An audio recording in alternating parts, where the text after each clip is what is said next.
नमस्कार दोस्तों, आपके अपने YouTube चैनल मैथ्स अलार्म पर आपका स्वागत है। दोस्तों आज की क्लास में हम पढ़ने वाले हैं सिंपल इंटरेस्ट यानी साधारण ब्याज की दूसरी क्लास को। और दोस्तों आज भी हम पहले टाइप के क्वेश्चंस को ही आगे बढ़ाएंगे और इसकी फाउंडेशन क्लास को आप पहले पढ़ चुके हैं, आज इसकी दूसरी क्लास है। तो आज क्वेश्चंस को थोड़ा जल्दी समझेंगे ताकि कम समय में हम ज़्यादा से ज़्यादा क्वेश्चंस को डिस्कस कर पाएँ। तो चलिए शुरुआत करते हैं पहले क्वेश्चन से। वह धनराशि कितनी है जो 5% वार्षिक साधारण ब्याज की दर पर 2 रुपये प्रतिदिन का साधारण ब्याज अर्जित कर ले। यानी कि प्रतिदिन दोस्तों हमें 2 रुपये साधारण ब्याज लेना है। इसका मतलब एक वर्ष यानी 365 दिन में हमें 2 रुपये के हिसाब से कितना ब्याज मिल जाएगा? 730 रुपये, क्योंकि 365 दूनी 730। अब समझिएगा वो धनराशि हमें प्राप्त करनी है। मान लीजिएगा वो राशि P है, तो मूलधन तो दोस्तों हम P मानते हैं, P मान लिया हमने। और भैया दर कितनी है? 5% है। समय कितना है? 1 वर्ष है। और बटे में क्या रखेंगे आप? 100। और साधारण ब्याज के रूप में आपको क्या रिक्वायर है? कितनी धनराशि चाहिए? 730 रुपये, क्योंकि 365 दूनी 730 होता है। 5 से काटेंगे दोस्तों 20 बार, और P बराबर जब 20 की क्रॉस मल्टीप्लाई आप 73 से करेंगे दोस्तों, तो 2 जीरो तो ये पहले लग जानी है, और 73 दूनी हो जाएगा 146। यहाँ पर लिख लिया हमने। तो वो राशि जो थी जिसके बारे में ये बात कर रहे थे दोस्तों, वो 14,600 रुपये है। ये इस क्वेश्चन का सही आंसर है। चलिए अगले क्वेश्चन पर आते हैं जल्दी से। ये कहते हैं एक राशि साधारण ब्याज की किसी दर पर 4 वर्षों के लिए रखी गई, यदि उसे 3% अधिक पर रखा जाता तो इस पर 1440 रुपये अधिक मिलते। राशि कितनी है? बहुत ही आसान क्वेश्चन है। देखिए दोस्तों, इसमें PRT लगाने की भी आवश्यकता नहीं है। देखिए 4 वर्षों के लिए कोई राशि दी जानी है, उस पर कोई दर होगी। यदि इस दर को 3% और एक्स्ट्रा कर दें तो भाई साहब हमें 1440 रुपये एक्स्ट्रा मिलेंगे और अतिरिक्त मिलेंगे। तो देखना 4 वर्षों में, बस एक लाइन लगेगी खाली, 4 वर्षों में 3% अधिक दिया जाता, चाहे वो मान लो पुरानी दर 5 है तो अब 8 करनी है, 10 है तो 13 करनी है, वो सब हमने नहीं लिखना कि पहली दर R है, दूसरी दर R प्लस के 3 हो गए। उस चीज़ को हमने छोड़ना है। हमने क्या लिखना है? बस समय लिखना है, और समय के साथ उस दर को जो दर बढ़ी है या घटी है की गुना करा दीजिएगा 3%। तो मेरे हिसाब से तो 4 वर्षों में 3% की दर के हिसाब से 12% चार दिया, 12% धन बढ़ गया। और ये कह रहे हैं कि नहीं भाई साहब 1440 रुपये बढ़ गया। अपना हिसाब इनके हिसाब के बराबर कर लिया, दोनों अमाउंट बराबर कर लिए।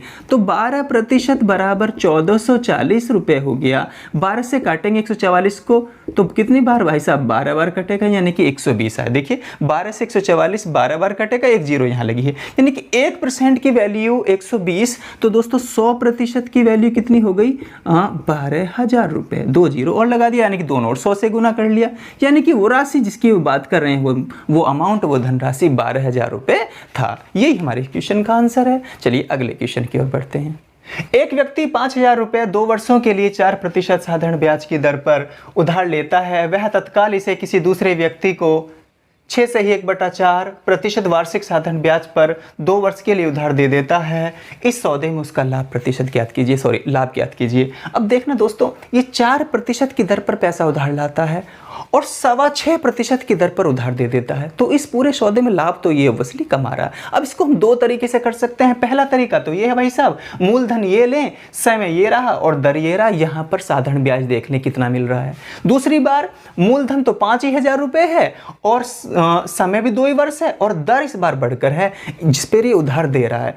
इस बार भी साधारण ब्याज निकालें तो पिछले ब्याज से ये साधारण ब्याज ज़्यादा आएगा, और जितना ज़्यादा आएगा वही इसका आंसर होगा। लेकिन हम इसको और भी शॉर्ट वे में करें तो कैसे कर सकते हैं? देखिए मूलधन ये रहा 5,000 रुपये, ठीक। दर कितनी एक्स्ट्रा कमा ली इसने? 4% की दर से तो उधार लाया था, और भाई साहब इसने जो दिया है ना वो 6 से 1/4%, यानी कि 2 से 1/4% इसने एक्स्ट्रा कमा लिया अपने पास। ये इसको लाभ होना है, और समय तो 2 ही वर्ष है, और बटे में कितना भाई साहब? 100। बस ये लाइन समझिएगा आंसर की है। तो 5,000 गुना 4 दूनी 8 और 1 9, और ये बटे में जो 4 है ना वो 100 की गुना में आ जाएगा, यानी कि बटे में आ जाएगा, और 2 है यहाँ। ये जो भी आएगा वो साधारण ब्याज आंसर वाली लाइन है। देखिए 2 जीरो से जल्दी से 2 जीरो काट दिया हमने। 2 दूनी 4, इस 2 से 50 को काटेंगे 25 बार, और 25 नम्मा 225। देखिए भैया पूरे सौदे में, इसको पूरे बिजनेस में 225 रुपये का लाभ हो जाएगा। इस क्वेश्चन का आंसर आ गया। चलिए अब जल्दी से इस क्वेश्चन पर पहुँचते हैं।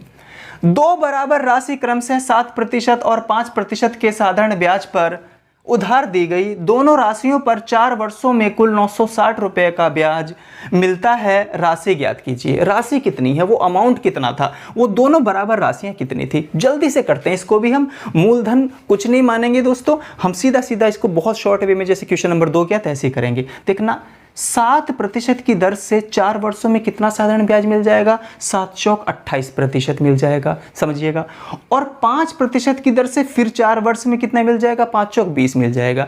हमें 2 साधारण ब्याज प्राप्त हुए। कैसे, 7 चौक 28% तो यहां मिला और 5 चौक 20% यहां मिला। 28 और 20 दोस्तों कितना हो जाता है, 48। 48% का साधारण ब्याज हमने अर्जित कर लिया। ये कह रहे हैं कि नहीं भाई साहब, रुपयों में तो वो 960 रुपए का अर्जित किया है। प्रतिशत वाला लाभ को रुपया वाले लाभ के बराबर रख दीजिएगा, यानी कि 960 के बराबर इसको रख दें भाई साहब। 48 दूनी 96 होता है, यानी कि 1% की वैल्यू 20 रुपया, तो 100% की वैल्यू कितना आ गया भाई साहब, 2000 रुपये। यानी कि वो राशि दोनों ही बार कितनी थी, 2000 रुपये राशि थी, जो हमने 7% और 5% के साधारण ब्याज पर उधार दी थी, या ठीक है उधार दी थी। बस इस क्वेश्चन का आंसर 2000 रुपये आ गया। चलिए अगले क्वेश्चन की ओर बढ़ते हैं। चलिए दोस्तों अब इस क्वेश्चन को पढ़ते हैं, और ये भी एसएससी टियर 2 2012 में हमसे पूछा गया है। कहते हैं एक आदमी ने अपनी पूंजी का 1/3 भाग साधारण ब्याज की दर पर 7% पर और 1/4 भाग 8% की दर पर और शेष भाग 10% पर निवेश किया। यदि ब्याज से उसकी कुल वार्षिक आय 561 रुपये रही हो तो निवेशित पूंजी कितनी थी। दोस्तों ऐसे क्वेश्चंस को करने के लिए देखिए, के लिए दोस्तों जब 1/3 भाग 1/4 भाग 1/5 भाग ऐसे दिया हो फ्रैक्शन में वैल्यू, तो आप इन भागों को जैसे 1/3 है और 1/4 एक साइड लिख लें। और दोस्तों इन संख्याओं के, इन भिन्नों के जो हर में जो संख्याएं दी हैं उससे एलसीएम ले, और मान लीजिएगा कि इनका 3 और 4 का एलसीएम 12 है, कि मान लीजिएगा कुल 12 भाग हैं। अब 12 का भाई साहब क्या करते हैं, मैंने मान लिया कि कुल जो निवेशित धन है वो 12 है। 12 का कितना करेंगे, सबसे पहले 1/3 1/3। तो 12 का जब 1/3 करेंगे तो कितना आएगा दोस्तों, 4 आएगा। और 4 भाग को किस दर से, 7% की दर से निवेश किया। और फिर 12 को क्या कहते हैं, और 1/4 भाग को भैया 12 का 1/4 करना 3 आएगा। और 3 को कैसे, 8% की दर से निवेश किया, प्लस अब शेष भी तो बचेगा। अब कुल 12 भाग में से अभी हमने कितना ले लिया, जब हमने 1/3 किया था तो 4 आया था, जब 1/4 किया था तो 3 आया था। अभी तो 4 और 3 7 हुआ है, अभी तो 7 भाग का ही हम निवेश कर पाए हैं। कितना बचा, शेष भाग 5 भाग और बचा, तभी तो 4 3 7 और 5 12। और शेष भाग को इसने कैसे 10% की दर पर निवेश कर दिया। तो देखना कुल कितने प्रतिशत का इसको साधारण ब्याज मिल गया, यानी कि लाभ हो गया। 7 चौक 28%, तो ये रहा। 8 तिया 24% यहाँ से मिला, और 10 पंजे 50% यहाँ पर मिला। ठीक है दोस्तों, इस बात को हम अच्छे से समझ पा रहे हैं। 8 4 12 यानी कि 52 तो ये हो गया, और 50 ये 102% का लाभ दोस्तों साधारण ब्याज मिल गया इसको। 102% साधारण ब्याज। अब 102% साधारण ब्याज इसको 12 भागों में डिवाइड करना है। ये तो टोटल पे है 12 भागों पर, ठीक है ना। ये जो हमने एलसीएम लिया ना, इससे भाग करना है, जरूरी है ये बटे में रखना।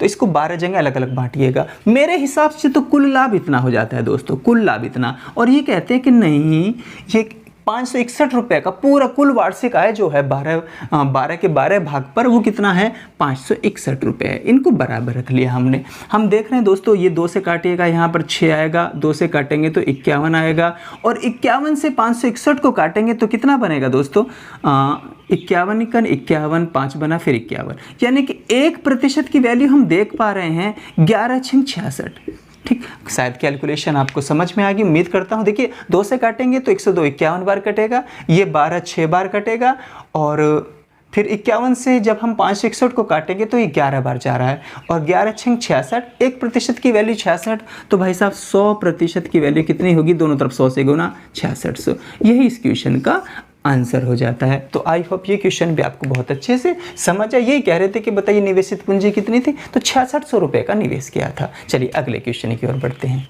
चलिए दोस्तों अब अगले क्वेश्चन देखते हैं, और दोनों ही क्वेश्चन बहुत इंपॉर्टेंट है, एग्जाम ओरिएंटेड हैं। पहले क्वेश्चन पर पहुंचते हैं। राम ने महेश से 1 रुपये में 8 पैसे की साधारण ब्याज पर ऋण लिया। 3 वर्ष के बाद उसने महेश को कुल 1178 रुपए दिए, राम ने कितने रुपए का ऋण लिया था। ये जो कुल शब्द आ जाता है ना दोस्तों, कुल का मतलब होता है n के n पैसे भी और साथ में साधारण ब्याज भी, यानी कि मिश्र धन लौटाया है। तो सबसे पहले आप जो दर डायरेक्टली नहीं दी हुई है 8%, 7%, 5%, ऐसे दिया हुआ पहले दर निकालनी सीखो दोस्तों। r बराबर ये कहते हैं 1 रुपए पर 8 पैसे, नीचे 1 रुपया है ऊपर 8 पैसे है। अब 1 रुपए को 100 से गुना कर लें, यानी 2 जीरो लगा लें, क्योंकि 1 रुपए में 100 पैसे होते हैं। दर को प्रतिशत में लाने के लिए 100 से और गुना करा देंगे तो 100 से 100 कट जाएगा और r की वैल्यू दोस्तों इस प्रकार 8% आ गई। हर वर्ष 8% का साधारण ब्याज मिलता है, तो 3 वर्ष में 8 या 24% का साधारण ब्याज मिल जाएगा। अगर बात मिश्र धन की करें तो 100% n का n और 8 या 24% का दोस्तों साधारण ब्याज, तो मिश्र धन कितना बन गया 101 और 24 1, यानी कि 124%। तो मेरे हिसाब से तो वो कुल धन जो इसको लौटाना है, राम ने जो महेश को लौटाया है, वो 124% लौटाया है। ये कहते हैं कि नहीं भाई साहब 1178 रुपये दिए हैं। ठीक, अपना दोनों का हिसाब बराबर कर लेंगे। 1% की वैल्यू हमें निकालनी हुई तो 1178 के बटे में कौन आ जाएगा, 124 आ जाएगा। अब चूंकि हमने 100% निकालना था, मेन पैसा, मेन अमाउंट निकालना था, कह रहे हैं ना राम ने कितने रुपए का ऋण लिया था, तो वो तो 100% होता है, ब्याज अलग छोड़ दीजिएगा। तो 100 निकालने के लिए दोनों और आप 100 से गुना कर दो, तो 100 यानी कि 100% बना। और इधर कितना हो गया 1178 के बटे में 124 गुना 100। इससे इसलिए करें ताकि क्वेश्चन थोड़ा सा हमारा आसान बन जाए, कैलकुलेशन कट फट जाए जल्दी से। 4 से काटिएगा, 4 से कटेगा तो ये 25 बार, और इसको 124 को काटेंगे दोस्तों 4 या 12 और 4 1 4, 31 बार। अब 31 का टेबल हमें याद होना चाहिए, क्योंकि हमें 1178 को काटना है। तो अगर 4 बार करता हूँ तो 4 1 4, 4 12 ज़्यादा हो जा रहा, 3 बार लें, 3 बार।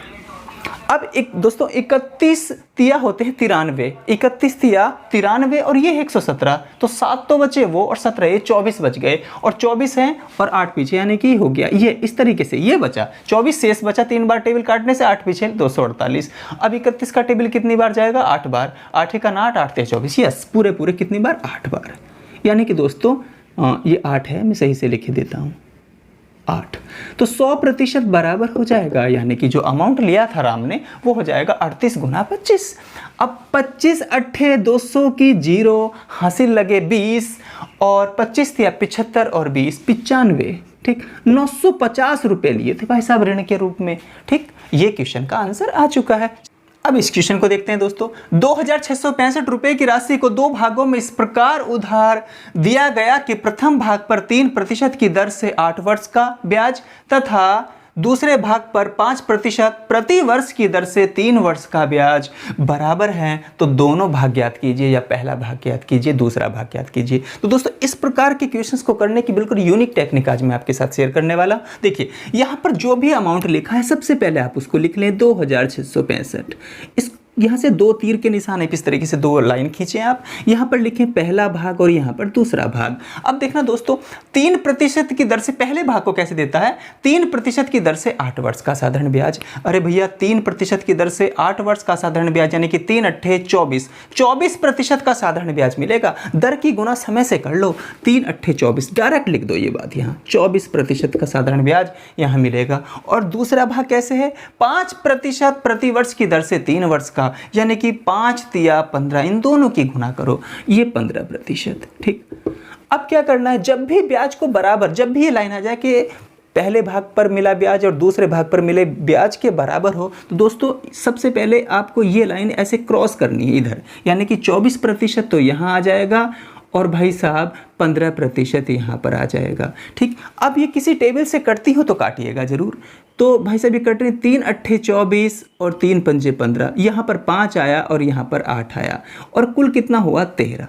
ठीक, कुल होता है 13। ठीक, अब दोस्तों इन 5:8 बराबर 13 को मैं यहाँ पर लिख दे रहा हूँ, यहाँ पर स्पेस की थोड़ी प्रॉब्लम है, दिखेगा नहीं फिर, 8 बराबर 13, यानी कि पहला भाग 5 है, दूसरा भाग 8 है, दोनों मिलकर कितने हैं, 13 है। ये कहते हैं भाई साहब 13 नहीं है बल्कि 2665 हैं। अब मैं 2665 13 से कैसे पहुंचेंगे, किससे गुना करेंगे, पहले 13 दूने 26 और 0 लगाएंगे, 65 पूरा ले लेंगे, 13 पंजे 65, ये लिंक मिला हमें 205। अब 205 की गुना दोस्तों हम 8 से कर दे रहे हैं, तो कितना हो जाएगा भाई साहब, 8 पंजे 40 और 8 दूनी 16, 1640 तो दूसरा भाग है।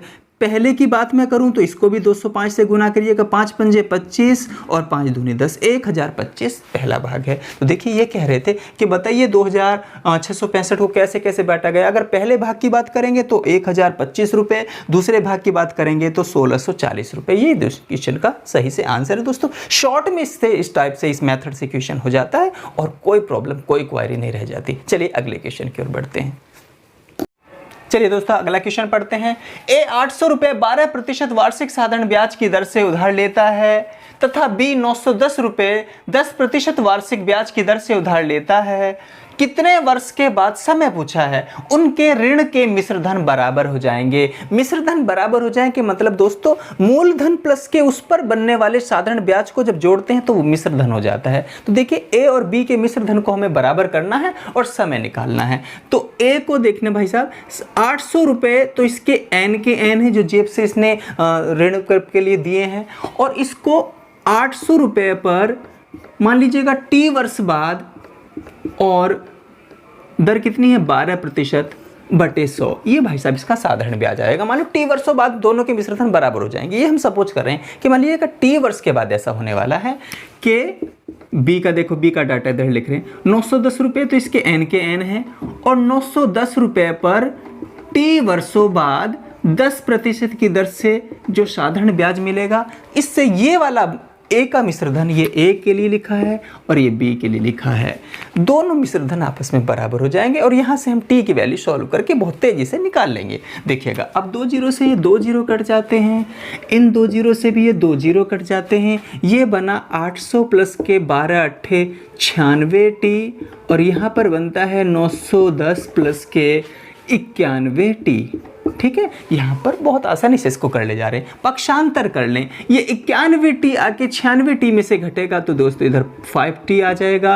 ये 800 रुपये जाके 910 में उधर जाके सब्ट्रैक्ट होंगे तो 110 आ जाएगा। 5 से काटेंगे तो टी बराबर आ जाएगा दोस्तों 22, क्योंकि 22 पंजे 110 होता है। तो देखिए 22 वर्ष के बाद ये घटना होगी कि 800 रुपये 12% की दर से जो मिश्रधन बनाएंगे, मतलब मेन पैसा और साधारण ब्याज मिलकर, उतना ही 22 वर्षों में ही बी का जो 910 रुपये का धन है 10% की दर से मेन पैसा और साधारण ब्याज मिलकर बराबर हो जाएंगे, जो इस क्वेश्चन में डायरेक्टली हमसे कह दिया। ठीक है, और हमसे पूछा था समय, तो हमने आसानी से इसको दोस्तों निकाल लिया। चलिए अब इस क्वेश्चन को देखते हैं दोस्तों। बैंक द्वारा साधारण ब्याज की वार्षिक दर 5% से घटकर 3/1/2 यानी कि 3.5% किए जाने पर किसी व्यक्ति की ब्याज से होने वाली आय 105 रुपये कम हो गई। बैंक में कितने रुपए की राशि जमा की गई थी, वो पैसा हमसे दोस्तों पूछा है, अमाउंट कितना जमा किया गया था। तो सिंपल सी बात है भाई साहब, समय केवल 1 वर्ष, वार्षिक दर है तो 1 वर्ष का समय दिया है इसने, समय को ज़्यादा मेंशन किया नहीं, 2 वर्ष या 3 वर्ष तो कहा नहीं इसने। तो क्या देख पा रहे हैं हम, देखना दोस्तों, मूलधन तो हमने मान लिया कि वो पी रहा होगा, समय 1 वर्ष, अगर समय नहीं दिया तो समझिए वार्षिक कहा यानी कि 1 वर्ष। दर कितनी घट गई, देखिए समय भी हो सकता है समय परिवर्तन आ जाए, 4 वर्ष की जगह 6 वर्ष आ जाए, 7 वर्ष आ जाए, तो समय का अंतर लिख लेते हैं। फिलहाल तो समय तो 1 वर्ष है और दर का अंतर लिख लेंगे। 5 वर्ष से घटकर 3.5 वर्ष हो गए, यानी कि दोस्तों 1.5% घट गए। 1.5% का मतलब होता है 3/2, और ये जो 2 है ना भाई साहब 3/2 वो 100 की गुना में आ जाएगा नीचे, यानी कि 1.5 को हमने ऐसे लिख लिया 3/2 नीचे आ गया। और इस हिसाब से जो साधारण ब्याज है वो कितना कम हो गया, 105 रुपये कम हो गया। जो आय हो रही थी, देखना जो साधारण ब्याज मिलता है वही तो आय होती है भाई, मेन पैसा तो जो है वो तो है, उस पर मिलने वाला ब्याज ही किसी व्यक्ति की आय होती है, वो 105 रुपये घटकर आ गई। तो 5 से काटेंगे दोस्तों हम, कितनी बार ये 35 थी या 105 होते हैं भाई, ठीक है, 3 से बार कटेंगे तो ये 35 बार कटेगा। अब हो क्या रहा है, देखिए P बराबर ये 35 दूनी 70, जब 100 दूनी 200, 100 दूनी 200 की क्रॉस मल्टीप्लाई जब हम 35 से करेंगे तो 35 दूनी 70 और 2 जीरो ये रहे, यानी कि दोस्तों वो अमाउंट जो था वो 7000 रुपये था। एक ही लाइन में इस क्वेश्चन को हम कर सकते हैं, बहुत ही आसान है दोस्तों। पहले टाइप के क्वेश्चन को ऑलमोस्ट हमने फिनिश कर लिया, आप किसी भी बुक से जाकर इनके प्रैक्टिस कर सकते हैं दोस्तों। अगली क्लास में हम इसके नए टाइप के क्वेश्चंस को डिस्कस करेंगे और प्रयास करेंगे कि 2 से 3 टाइप के क्वेश्चन उस क्लास में हमारे फिनिश हो। एक्चुअली पहले टाइप के क्वेश्चंस कुछ ज़्यादा होते हैं, तो इसलिए इन पे 2 वीडियो हमें लेनी पड़ी, 2 क्लास लेनी पड़ी। अगले वीडियो में जितने भी वीडियो होंगे 2 से 3 टाइप के क्वेश्चन हर वीडियो में हम फिनिश करके इस चैप्टर को जल्दी से फिनिश कर लेंगे दोस्तों। तो चलिए मिलते हैं आपसे अगली क्लास में, तब तक आप प्रैक्टिस कर लीजिएगा। Thank you for watching.